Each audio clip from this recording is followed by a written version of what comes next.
So good afternoon, everyone, and welcome to this amazing event that has been extremely inspiring to me anyway. And I'm really, really pleased. And I'd like to say thank you so much to the organizers of this amazing event.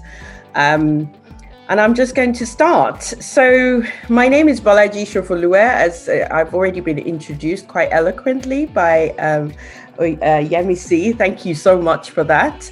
I'm the Group MD of the Enterprise Trade and Knowledge Group. We are an Africa-focused trade services company, and we are based in Essex, in Colchester, which is in Essex in the UK. We're run by a group of very passionate individuals who believe in Africa and everything to do with Africa. And we have registered companies in 9 African countries and representatives in the EU and North America. Again, what we do is we support trade and negotiations, but we also work along the lines of strategy. So international business development strategy, our core focus is internationalization. But we also do a lot of work to facilitate compliance, just as was very eloquently put by Mr. William earlier on in the presentation. So I'm in very good company here, and I think a lot has been said about this. But today, I am going to be talking about business resilience. This is just a few of our clients that we deal with, and how we can be resilient in a global market. So I think the first thing that I can say is what is resilience? People have different definitions of resilience, but from my perspective, I see it as developing strong internal structures that are capable of withstanding market disruptions and and shocks, whilst preserving your assets, your people, and your brand equity. And I mean, if I'm honest, I would say that 2020 is a case study in business resilience. A lot of us have experienced such a roller coaster of business activity in this year. So it's extremely important that we develop this kind of internal resilience. So I really believe one of my watchwords, or the words that I live by, is if you fail to plan, you plan to fail. And I think that to a certain extent, no matter how large or small your organization, you always have to plan. And I think there are a few ladies, particularly on the executive team of AWEP, that know that this is something, I have lived by for the 20 years that I've been in business. So there are 4 ways to create resilience in any size of business. And I think some would argue that there are up to 7 ways. But from my point of view, I feel that there are 4 key ways that can relate across the board. Some of them are more inclined towards corporate organizations. So there's this, there's this code that we've developed within ETK that we have passed on to our clients called RISE. And RISE means risk identification and management, internal structure architecture, revenue stream diversification, and then enhancing brand equity. And I'm just going to take each of these points very quickly, but also in a way that I hope would help everyone listening to me this afternoon. So when we talk about risk identification and management, risk management needs to become a culture within your organization. Identifying areas that could literally sink your business is one of the first things you need to consider when you are starting or running a business. And I think the best way to do this, why I call it a culture, is that everyone from top to bottom in the organization needs to be involved in that risk management identification as a system. So you receive input from everyone, whether it's the cleaner or caretaker, all the way up to your executives, which would help you understand the risks at every level of the organization. And you actually allow them to suggest mitigation strategies. And then you document these strategies and use them anytime you find yourself in a situation like we all have in 2020. Create a responsive and reactive management based on realistic scenarios. There's no point planning for reacting to a risk that does not really pertain to your industry or your environment or your product or your service. So make sure that it is based on what you have, based on what you offer as an organization. And then acknowledge that risks evolve, they change over time. What may have stood as a risk to your organization today may not stand as a risk to your organization tomorrow. So be aware of this. And that's why I said create a culture so that everyone at every step of the organization is involved.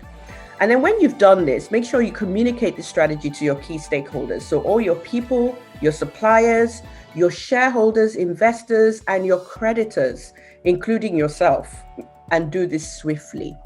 So when I say communicate it, I feel that, these are some of the things that you can document. It might be in a notebook. It might be in a PowerPoint presentation. It might be in a Word document, but make sure it's documented and everyone knows how exactly you're going to respond to the risk across the board. And then internal structure architecture. It was really interesting to hear about sort of the ISO standards that we need to put in place if we're looking to export as businesses, because I feel that this is something that is extremely crucial to show people that you are compliant at every single level. However, if you are not looking to get the formal certification, I still think that it is important that you build these standards within your organization. I think we need to start thinking about building businesses that outlive us. And, we need to create structures in every area of our business that can function whether we're there or not. I know some entrepreneurs, particularly women who have families and you're running businesses, that can't even go on holiday without their business collapsing. And I think if you build a structure within that business, whether you're there or not, it should be able to function and continue. And how do you do this? Well, you can start by creating policies that will govern your business from top to bottom.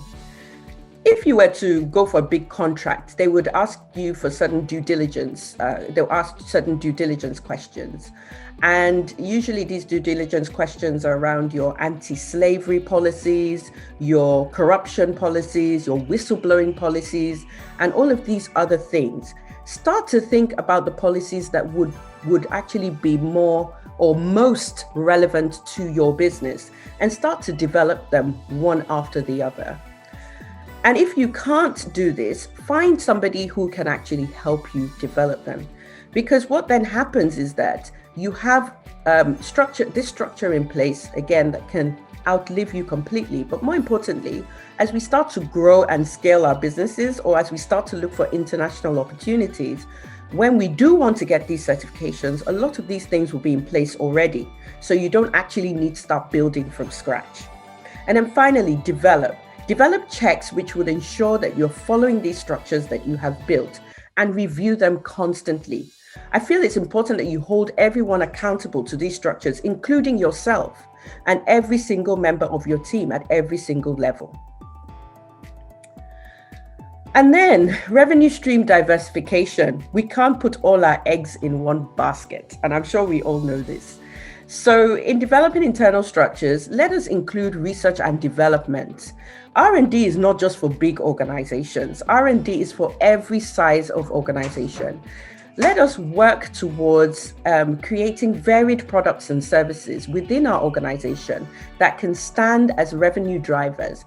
Because if one fails, for instance, if regulation comes in, or there is an issue with, like, for instance, today, COVID, one of the things that happened when COVID started was that a lot of the large organizations that were, seeing a decline in sales started to pivot. You had a lot of perfume companies actually creating hand sanitizers. And this didn't seem quite like the option that you would find these kind of organizations taking, but they had to pivot. They had to find ways to continue to sell into the market. So begin to start thinking about different products and services that you can bring into your business so that you can actually create that business resilience. Export and import. Obviously, as one of Her Majesty's Trade Commissioners for export in the UK, I would always advocate for export. I think you need to start thinking about new markets. And when I say new markets, a lot of people always assume that I'm talking about international markets. Actually, what you could do is look at your local regional markets. For instance, if you're selling your product in Kaduna, do you not think that people in Lagos might be interested in this product as well? So start to think outside of the box into or ways you can, you can enter into new markets. And then when you think about international markets, obviously there's certain barriers, but also there's several organizations that can actually help you in developing your strategy, well, including my own. But it was really interesting to hear Collins talk about some of the things that they do to help people into new markets as well. So explore this option; it's worth exploring. And then grow and, if possible, earn in other currencies, because this will help you hedge your your foreign exchange risk as well. As a lot of you know, at the beginning of this year, the dollar was 360 in Nigeria, and now it is 400 and something as well. So sometimes this is another way for you to build business resilience. And then reinvest your capital through other means safely. So invest in areas outside of your business if you have the capital to be able to do so. Okay, and then finally, enhancing brand equity. So promote. I know that my dear friend Naomi would have spoken about this extensively, she talked about her story, and this is so important. Continue to talk about your business, even when there is downtime, like what we found in COVID. For instance, if you're a school owner, during the school holidays, make sure you remain relevant. And then create a trusted brand by assuring quality, consistency, and transparency. This is one of the easiest and quickest ways to promote brand equity. And then share knowledge with your client base, customers, staff, and suppliers. It's not all the time that you charge for knowledge sharing or information. Give out free information from time to time because it really helps build brand equity. So in summary, to be resilient, you must first ensure that your business model is well articulated in a plan. I don't know how many of you, if I was in a big room now, I would ask you how many of you had business plans and how many of you only develop those business plans at the beginning but don't have ongoing reviews of that business plan. It's important that you do. Write down your vision, make it plain, and rise. As I've said, those four main areas that you need to look out for business resilience. Rise so that you are not surprised. Once again, thank you so much to the AWEP team. I hope I've stayed within my time frame, but thank you very much for inviting me today.